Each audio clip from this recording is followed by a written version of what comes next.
Dios te bendiga, sea la paz contigo. Vamos a seguir estudiando la profecía de Oseas, una profecía que regularmente no se toca en las iglesias cristianas, pero que con la interpretación adecuada tiene mucho sentido para la iglesia del día de hoy. Hay algo que es importante recordar, el pacto. Tenemos un pacto. En este caso, el pacto con Dios es matrimonial. Recuerda que tanto en el Antiguo como en el Nuevo Testamento, el pacto es de que nosotros vamos a casarnos con Dios. ¿Quiénes nosotros? Aquellos que descansan en la justicia de Dios. La justicia de Dios es por medio de la fe, y esto me refiero desde Abraham hasta que Jesús vuelva. Entonces, ese pacto tiene que ser reforzado, y es la única forma en la que nosotros podemos permanecer en Dios. Esa es una de las cosas que tenemos que recordar. Hace rato mi niño me preguntaba por qué Jesús se va a casar y con quién se va a casar. Entonces le decía, Jesús se va a casar con su iglesia. Esa iglesia que permanece en el pacto y que está esperando que Dios regrese, en este caso Cristo.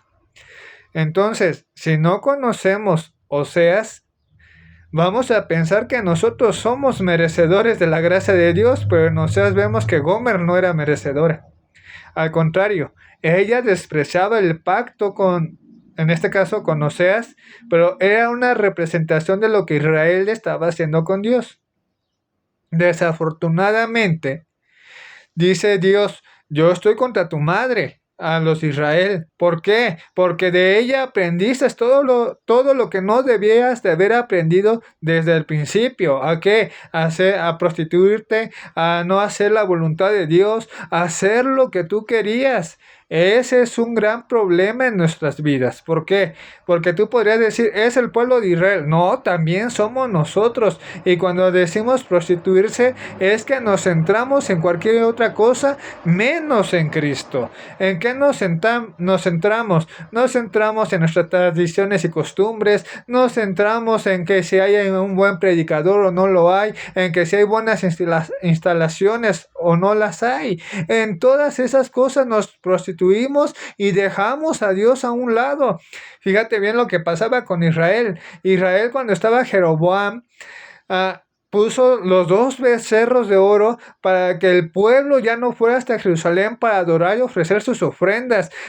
Tomaron esto como enseñanza, y aun cuando Jesús habló con la samaritana decía, a nosotros nuestros padres nos enseñaron a adorar así y aquí debemos adorar. No, por eso decía, contenderé contra su madre. ¿Por qué? Porque desde el inicio, cuando el estado de Israel y de Samaria fue formado, no permanecieron fieles a la voluntad de Dios, sino que aún Jeroboam estableció sus propios sacerdotes. Y eso que tiene que ver en nosotros como iglesia, somos altamente similares. ¿Por qué? Porque establecemos nuestras propias formas de adoración, establecemos nuestras propias formas de acercarnos a Dios, y eso es muy peligroso porque no es en nosotros, sino en lo que Dios ha revelado y mostrado en su Hijo, porque solamente por medio de su Hijo podemos entrar a su presencia, por medio de la fe y no por medio de cómo nosotros pensamos y queremos hacerlo. Israel se prostituyó detrás de sus propios pensamientos porque su madre así le enseñó, y aún nosotros también nos hemos corrompido y prostituido a través de nuestras propias actividades y pensamientos que no provienen directamente de Dios, sino directamente de nosotros. Entonces dice el Señor, no tendré misericordia de tu madre por lo que te enseñó. ¿Quién le enseñó a sus hijos? A no andar conforme al camino del esposo. ¿Quién es el esposo? Aquel que nos ha amado fielmente. Posteriormente, Dios acusa a Israel y aún a la iglesia de que se prostituyen detrás de sus amantes. Ellos no han reconocido lo que Dios ha dado. Ellos, hablando de manera general, vemos como locura de lo que Dios nos está diciendo. Pero ¿cómo, Señor, si nosotros te servimos? Ese era el pensamiento de Israel. Israel pensaba que estaba bien delante de Dios. Israel pensaba que como ellos habían establecido su propia adoración, ellos podían gozarse en la presencia del Señor. Pero eso era solamente que ellos serían sus propios amantes. Así como el pueblo de Israel no quedó exento, nosotros como iglesia tampoco podemos quedar exentos. ¿Por qué? Porque nosotros establecemos lo que a nosotros nos parece y lo que nosotros creemos mejor para el caminar con Dios. Muchas veces he escuchado varios predicadores que dicen un estilo de vida.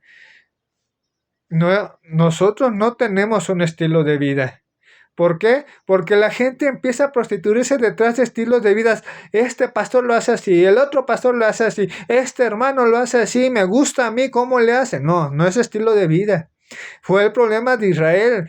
Israel agarró un estilo de adoración y pensaron que Dios tenía que respetarlo, pero Dios es el que establece el pacto y no nosotros. Nosotros estamos en el pacto matrimonial no por lo que hacemos, sino por quien nos incluyó. ¿Quién fue el que nos incluyó contra naturaleza? No fuimos nosotros mismos, fue Cristo por medio de la fe que nos incluyó en su cuerpo. Una vez decía una hermana: ¿qué actividades tienen en su iglesia para integrar a mi hija adolescente en la iglesia?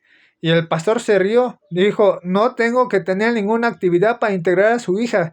Y tiene razón. ¿Por qué? Porque la iglesia no está para integrar. La iglesia es donde Dios va uniendo a su cuerpo. No se necesitan actividades de integración, sino se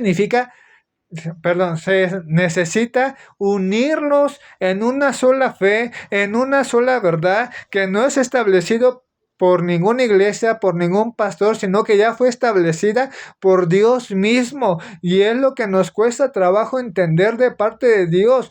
Queremos estar en su pacto, así como Israel, pero queremos hacer las cosas como nosotros queremos. Y decía Dios a la mala madre: te quitaré lo que te he dado y también te quitaré el gozo. ¿Por qué? Porque no has entendido en qué pacto estás. Y nosotros también no hemos entendido que estamos en un pacto por fe en Cristo Jesús, y que ese pacto es seguro, no en nosotros, sino en Él. Y ya para ir cerrando, les dice Dios: los reduciré, los castigaré, porque cuando tú sales a evangelizar, la gente dice: es que así me enseñó mi papá, mi mamá, me enseñaron a adorar o a glorificar a Dios así. Pero es que no es excusa. Nosotros debemos conocer a Dios. Nosotros nos ha dado su Biblia, nos ha dado su escritura para que nosotros podamos conocer cómo es el pacto con Dios y no tengamos ninguna excusa delante del esposo fiel. ¿Quién nos hace pensar que podemos excusarnos? Es momento de dejar nuestras tradiciones y costumbres como pueblo, como iglesia y como llamados, porque esto no nos acercan a Dios. No es que tratemos de llenar a la iglesia, sino que la iglesia permanezca en la verdad de Dios. ¿Y cuál es esta verdad? La fe. No vayamos detrás de los amantes de de nuestras madres, sino permanezcamos fieles en la fe.